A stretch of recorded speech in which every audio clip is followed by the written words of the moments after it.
দেখেছিস ছোট্ট মহাদেব, ছোট্ট মহাদেব।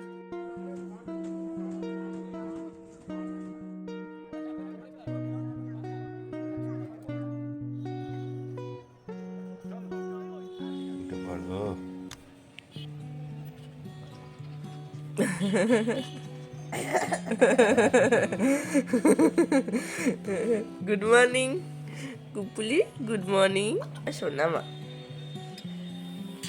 এই আমাকে তো দেবে না। এই বেনারসে আজ ছিল আমাদের চতুর্থ দিন, আর আজকে আমরা একটু ঘুম থেকে দেরি করেই উঠেছিলাম, যেহেতু আমাদের কোনো সাইট সিন করার প্ল্যানিং ছিল না, আর আমার একটু ঠান্ডাও লেগেছে। তাই তারপর স্নান টান করে আমরা চলে গিয়েছিলাম ব্রেকফাস্ট করতে, একদম হোটেলের নিচেই ধোসা। বাবা কি খাবে? অনেকবারই বলেছি যে লোকেশনটা ভীষণ সুন্দর, তার থেকেও বড় কথা এমন জায়গায় মানে লিফট থাকা হোটেল, বয়স্ক মানুষ যেমন আমার বাবার তো ভীষণ সুবিধা হয়েছে, তার থেকেও বড় রেস্টুরেন্টগুলো বড্ড কাছে, যেখানে খেতেও সুবিধা হয়েছে, ব্রেকফাস্ট করতেও সুবিধা হয়েছে। যাই হোক, তারপর নৌকা বিহার করতে যেতে যেতে দেখলাম খিচুড়ি বাবার মন্দির, যেখানে এইভাবে খিচুড়ি বানাচ্ছিল। আর ভোগ খেতে আমি বরাবরই ভালোবাসি, কিন্তু ভোগটা হতে বললো আরও 30 মিনিট সময় লাগবে, তাই মনে দুঃখ করে নিয়েই চললাম নৌকা বিহার করতে। কোথায় যাচ্ছ সাথী? মণিকর্ণিকা ঘাট, হরিশ্চন্দ্র ঘাট, হরিশ্চন্দ্র ঘাট সে মণিকর্ণিকা মণিকর্ণিকা, তারপরে ওই ঘাটে উস পার। পাসি ঘাট অব্দি যাবে না। বেনারসে এই নিয়ে আমাদের তৃতীয়বার নৌকা বিহার ছিল। দ্বিতীয়বারেরটা অবশ্য গতদিন চাপতে যখন গিয়েছিলাম 1 টাকা ওরা ভাড়া বলে আরও বেশি চাইছিল সব ঘোরানোর জন্য, সেই জন্য বাধ্য হয়েছিলাম আমরা নৌকা থেকে নেমে যেতে খানিকটা গিয়েই। তারপর আর কি আমাদের নৌকা আজকে ছাড়লো মানমন্দির ঘাট থেকে। বলো কেমন লাগছে? হেভি লাগছে, এই তো উঠলাম কিন্তু ভালো লাগছে, খুব সুন্দর লাগছে বেশ। আর আজকে ওয়েদারটা না মানে সেই প্রচন্ড তীক্ষ্ণ রোদ নেই, খুব সুন্দর দেখতে লাগছে। ঠান্ডা ঠান্ডা ওয়েদার, হালকা কমফোর্টেবল ওয়েদার। কমফোর্টেবল। লাইফ জ্যাকেটটা আমার বাবার একদম বোরিং জ্যাকেট তৈরি হয়েছিল, কারণ সে তো অর্ধেক ঢাকায় পড়ে যাচ্ছিল। যাই হোক, সেটাই সে তার ঠাম্মুর সঙ্গে এনজয় করছিল। আর এখানে প্রত্যেকেই মানে এখানে বলাই ছিল 60% ব্যক্তিকে লাইফ জ্যাকেট দিতে হবে।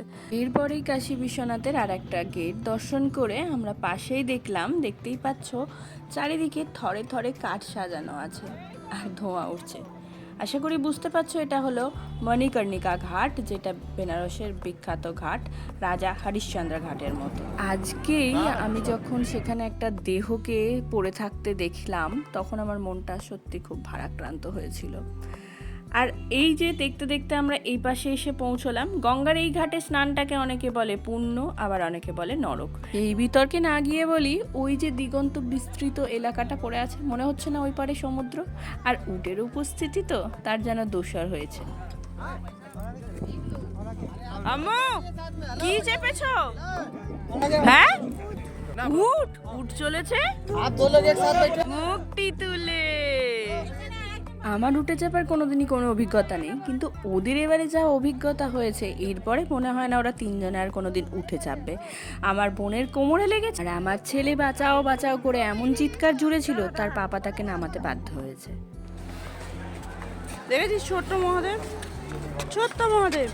নৌকা থেকে নেমেই আমরা এই মহাদেবের দেখা পেয়েছিলাম, ছোট্ট মহাদেব। সারা বেনারস জুড়েই সাপ, মহাদেব, কালী সব কিছুর তোমরা দর্শন পেতেই পারো। সাথী ওকে নামিয়ে দাও না, হাঁটছে। মায়ের কোলে যাবে, এবে বাবা আমার কোলে আছে একটা জিনিস। হাঁটতে পারছি না। চলো যাচ্ছি এখন আমরা কাল ভৈরব মন্দির। তুমি যেমন কথায় আছে, বেনারস গিয়ে যদি বেনারস কি গলিয়া না ঘুমো তো ক্যা কিয়া।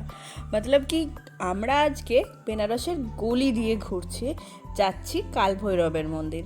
আর দেওয়ালগুলোই গলির এত সুন্দর সুন্দর ছবি আঁকা আছে, মানে সত্যি মনটা কিন্তু ভরেই যাচ্ছিল।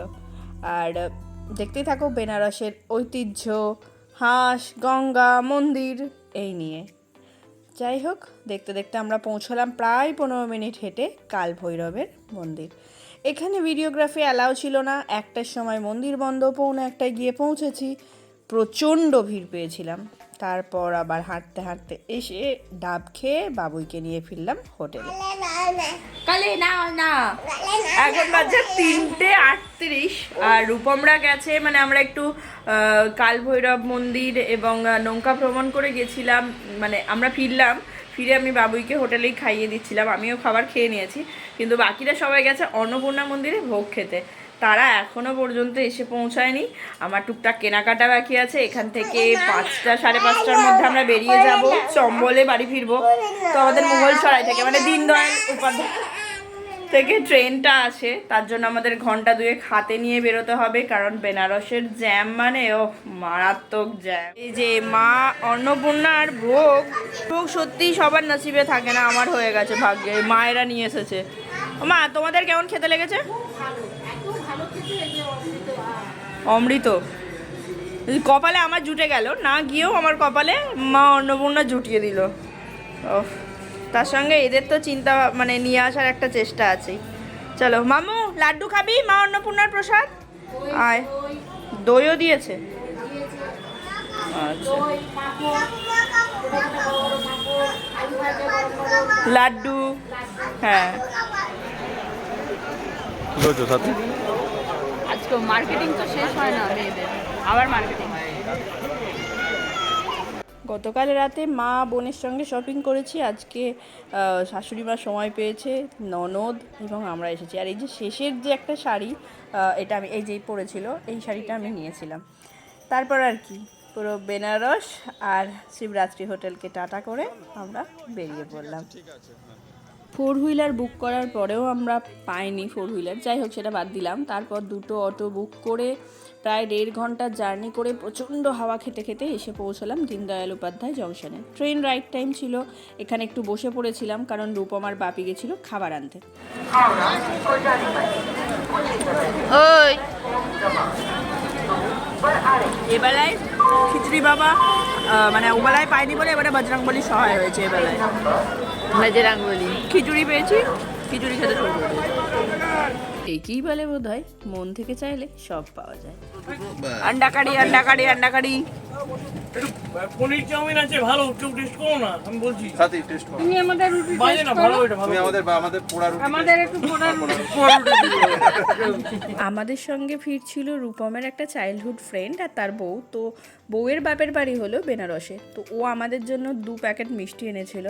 আর আমিও চাইছিলাম আমাদেরগুলোও শেয়ার করি, কিন্তু শনিবার ছিল বলে ওরা আমাদের কোনো আমিষ কিছুই নেয়নি, এই ছিল ওরা। তারপর সারা রাত মৃতপ্রায়ভাবে ঘুমিয়েছে। আমরা পৌঁছানোর কিছুক্ষণ আগে ঘুম থেকে উঠে মানে বাড়ি ফিরলাম যখন, মনে হলো সত্যি বাঙালি যতই ঘুরতে ভালোবাসুক, বাঙালি মনে হয় বেশি শান্তি তার বাড়িতেই পায়। যাই হোক, আজকে এই পর্যন্তই। কেমন লাগলো জানিও, ভালো লাগলে অবশ্যই পাশে থেকো।